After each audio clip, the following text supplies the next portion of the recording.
హైదరాబాద్లో ఒక పక్క హైడ్రా అక్రమ నిర్మాణాలను కూల్చేస్తున్న మరోపక్క అలాంటి నిర్మాణాలు పెరిగిపోతూనే ఉన్నాయి. సరిగ్గా ఇలాంటి ఉదంతమే మరోసారి వెలుగులోకి వచ్చింది. హైటెక్ సిటీ రాయతుర్గు మెట్రో పక్కన ది మెడికల్ సెంటర్ పేరుతో ఒక భవనం నిర్మించారు. ఆ భవంతికి అనుమతులు లేదు అనేది స్థానికుల వాదన. అధికారులను తప్పుదారి పట్టించి భవనానుమతులు పొందారని తెలిసింది. ఇక అనుమతి లేకుండా అధిక అంతస్తులు నిర్మించారని సమాచారం. పైకప్పుపై ఇనుప నిర్మాణంతో అదనపు అంతస్తు అక్రమంగా ఏర్పాటు చేశారని వాదనలు బలంగా వినిపిస్తున్నాయి. ది మెడికల్ సెంటర్ నిర్మాణంపై సామాజిక కార్యకర్త నాగరాజు పలుమార్లు ఫిర్యాదు చేశారు.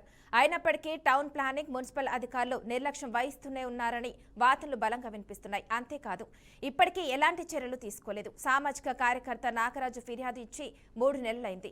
ఇప్పటికీ ఎలాంటి స్పందించలేదు. దీన్ని బట్టి అర్థం చేసుకోవచ్చు పరిస్థితి ఏంటి అనేది. మున్సిపాలిటీ అధికారులు నిర్లక్ష్యంగా కాలయాపన చేస్తున్నారనే వాదనలు బలంగా వినిపిస్తున్నాయి. అధికారులు, బిల్డింగ్ యాజమాని మధ్య ఉన్న రహస్య ఒప్పందాలు ఉన్నాయా?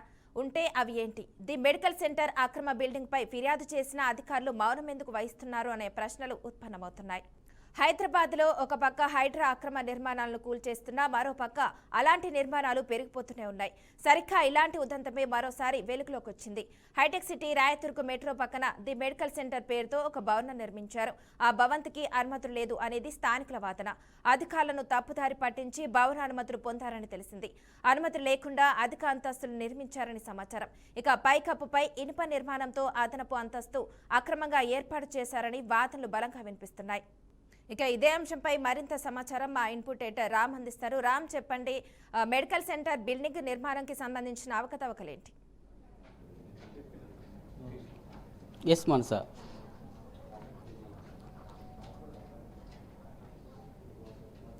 చెప్పండి రామ్.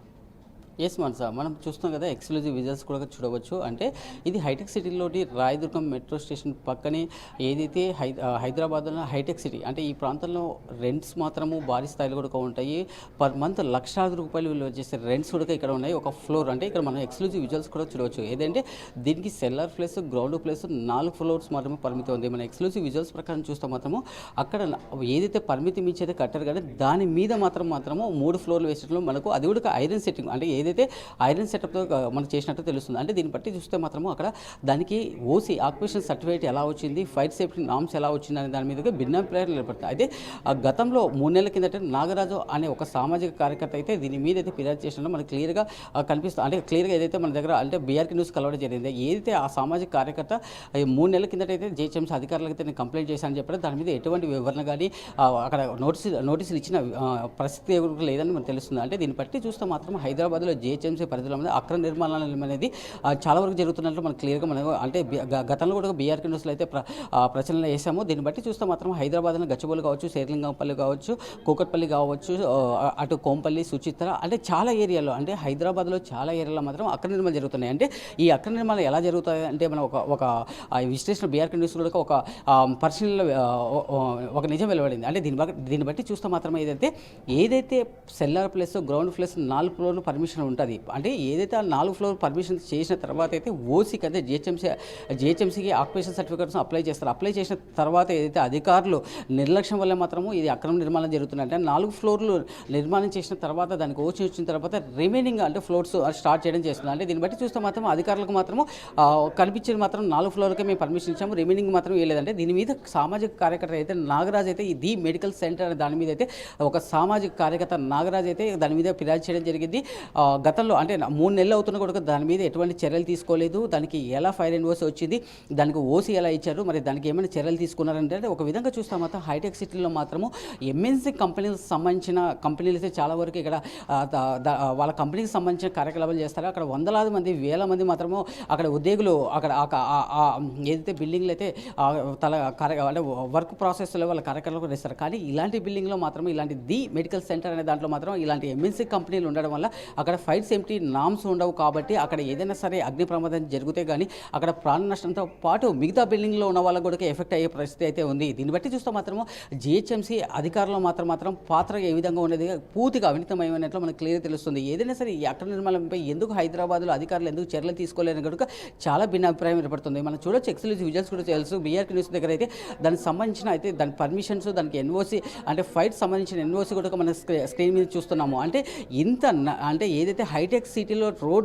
నడి రోడ్డు మీద ఇంత పెద్ద భవన నిర్మాణం జరుగుతున్నా కూడా ఎందుకు అధికారులు చర్యలు తీసుకోవట్లేదు? ఏమైనా అధికారులకు మెడికల్ సెంటర్ ఓనర్కి ఏమైనా లావాదేవీలు ఉన్నాయనే దాని మీద కూడా తెలుస్తుంది. అంటే ఏదైనా సరే ఇక్కడ ఇలాంటి అనుమతులు ఎలా వస్తున్నాయనే దాని మీద కూడా భిన్నాభిప్రాయం ఏర్పడుతుంది. ఒక విధంగా చూస్తే మాత్రం హైదరాబాద్లో ఎక్కడ చూసినట్టుగా ఈ అక్రమ నిర్మాణాలపై ఎందుకు చర్యలు తీసుకోవట్లేదు? దీని మీద ప్రభుత్వ అధికారులు కానీ ప్రభుత్వ ఉన్నతాధికారులు కానీ దీని మీద చర్యలు తీసుకోవాలి. ఇది మొత్తం వ్యవస్థ అంతా టౌన్ ప్లానింగ్ ఆఫీసర్ల మీద, అంటే వ్యవస్థ మీద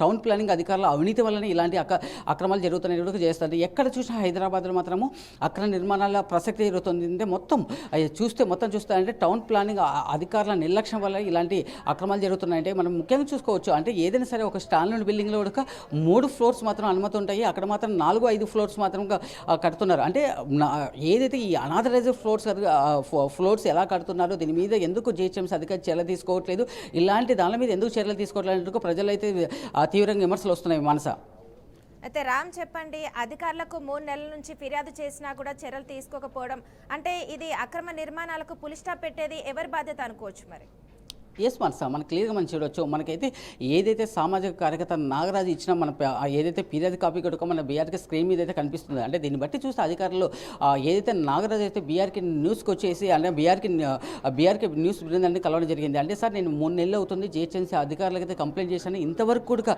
ఎలాంటి చలనం లేదు. అంటే జిహెచ్ఎంసీ అధికారులు మాత్రం టౌన్ ప్లానింగ్ వ్యవస్థల అధికారులు కూడా మెడికల్ సెంటర్కు అక్కడ ఉన్న టౌన్ ప్లానింగ్ ఇద్దరి మధ్య ఏంది ఆ రహస్య ఒప్పందం ఏంది అనేది కూడా మాకు అర్థం కావట్లేదు.